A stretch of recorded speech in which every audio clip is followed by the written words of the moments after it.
Il ne faut surtout pas que vous compreniez que quand on dit minorité, ça veut dire faux.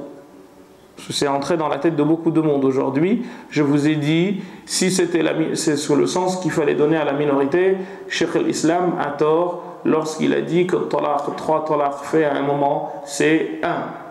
Et pourtant, il a été en prison à cause de ça. Abu Bakr al-Siddiq, quand il décide d'engager une guerre contre Ghazwatul Yamam, contre ceux qui ont refusé de payer la zakat, il était tout seul face à tous les grands compagnons qui voyaient en cela un danger parce qu'ils allaient ouvrir un front à l'intérieur. Et pourtant, il a fait la guerre. Et il a eu raison de la faire. Donc ce n'est pas...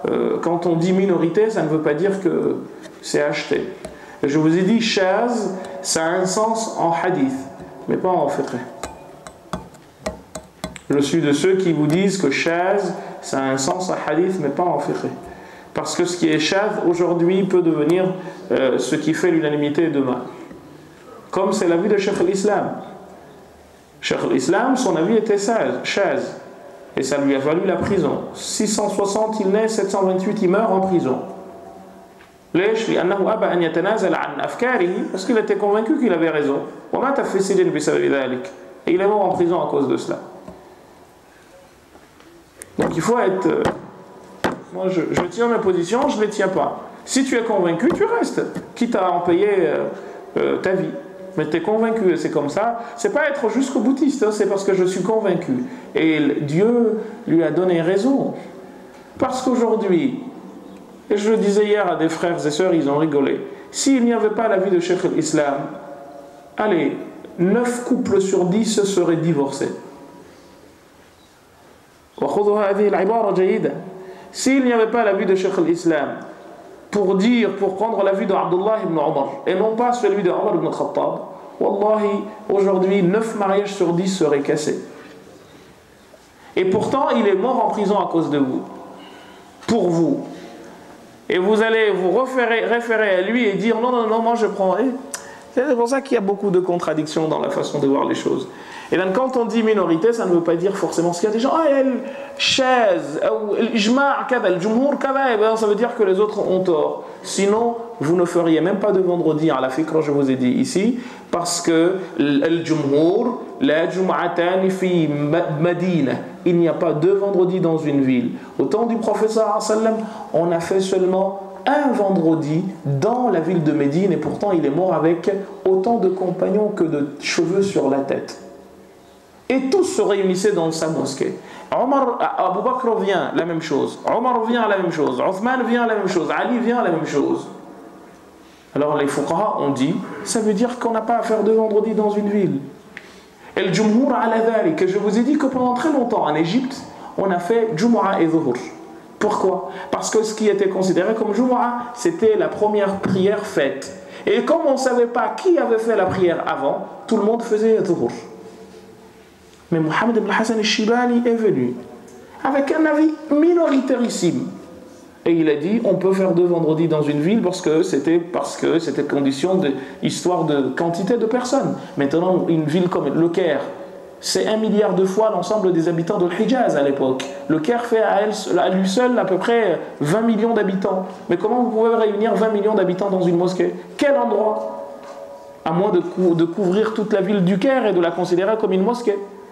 Et ils étaient obligés de... Et ça, dans les livres de fiqh, ça là, les livres de Abu Shuja et compagnie, vous trouvez que vous faites la prière de Jumu'ah et la prière de Zuhur.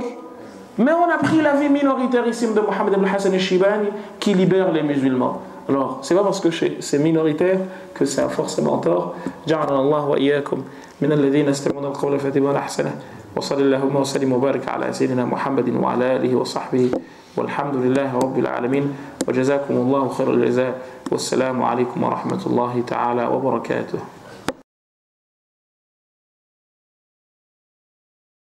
C'est qu'on pourrait vous sortir autre chose qui vous rendrait, qui vous étonnerait encore plus. La prière de Jumu'ah, seule une minorité dit qu'on peut la faire en France et dans tous les pays, dans toutes les capitales du monde actuel. Pourquoi? Parce que les avis des écoles disent qu'on peut pas, il n'y a pas deux Jumu'ah dans une ville. On est aujourd'hui dans des années. Voilà, Allah arda alayk. Et c'est là où on dit aux gens, mais il faut qu'on réfléchisse. C'est pas parce qu'on a trouvé que c'est écrit que l'on doit suivre comme des moutons. Donc c'est une minorité. Mohammed ibn Hassan al-Shibani qui dit, avec quelques savants, qui dit qu'on peut. Donc c'est cette minorité-là qui aujourd'hui permet à tout le monde de faire la prière de Jumu'ah. Donc vous vous imaginez, c'est pour ça que là on ne devrait pas discuter. On devrait dire, ah non, mais khalas, là c'est fini, il n'y a pas de Jumu'ah. Notamment dans un pays où la majorité n'est pas musulmane. Mais c'est pas comme ça qu'on raisonne. C'est quand on est dans des questions de fiqh, on est dans des questions qui acceptent la divergence.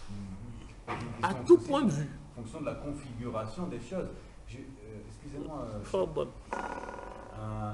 J'ai entendu qu'un savant de l'ancien temps, peut-être un de ces 4 grands savants, il avait changé de pays à un moment. Il se retrouvait, je sais pas, mettons, il donnait ses avis d'habitude à Bagdad, il se retrouvait en Égypte ou l'inverse. Al-Shafi'i.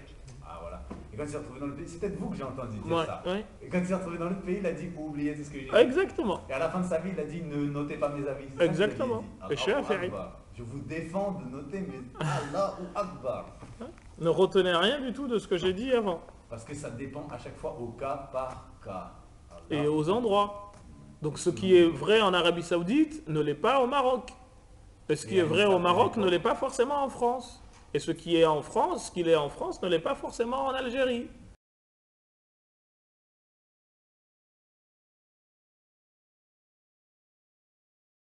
La notion de majorité ne signifie pas forcément raison. C'est vrai qu'il y a beaucoup de hadiths là-dessus, que Al-Ajlouni et d'autres ont considéré comme des hadiths authentiques, notamment le fameux hadith qui dit que la communauté allait se diviser en 73 groupes, comme les autres se sont divisés, même s'il y a des divergences sur l'authenticité du propos et du texte, ou plutôt de la chaîne de transmission. Mais là, on n'est pas sur des questions de aqid, de dogme. On est plutôt sur des questions de jurisprudence. Et vous savez, il y avait quelqu'un au temps de l'imam Ahmed, dont le nom ne me vient pas en tête tout de suite, qui a écrit un livre qu'il a intitulé Kitab al-Ikhtilaf, le livre de la divergence. Il l'a présenté à l'imam Ahmed ibn Hanbal al-Shibani, et il lui a dit « Ghayyir al-unwan » change le titre, وَسَمِّهِ كِتَابُ السَّعَةِ سَمِّهِ كِتَابُ السَّعَةِ appelle-le le livre de la largesse. Et en fait, dire que c'est la majorité ne veut pas dire que si tu prends l'autre avis, tu es dans l'erreur. Ça veut pas dire ça du tout. Et des cas, on pourrait vous en donner des tonnes.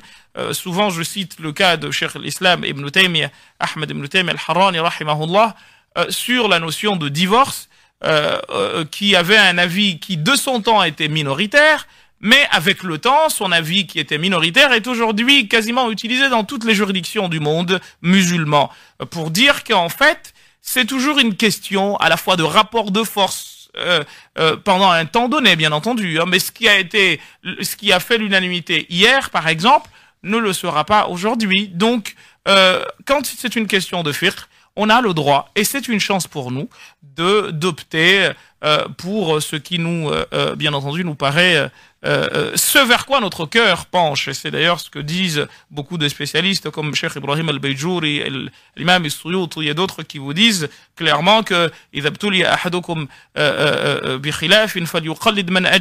si un de vous se trouve dans une situation de convergence, qu'il suive qu'il suive la personne vers laquelle son cœur se penche, et surtout la personne qui autorise ce dont il a envie à la question qui fait l'objet de divergence, car encore une fois, une divergence suppose que on a cherché à comprendre un texte, que le résultat auquel nous sommes parvenus est différent de celui auquel une autre personne qui a le même niveau, le même degré de savoir, ou en tout cas les mêmes outils, a fait, mais il est parvenu à un résultat autre que celui auquel tout le monde est parvenu. Si on allait dans ce sens, ben, il y a beaucoup de choses qui n'ont pas fait l'objet d'unanimité et qui aujourd'hui, avec le temps, reviennent sur le devant de la scène pour s'imposer comme une question ou des questions d'unanimité.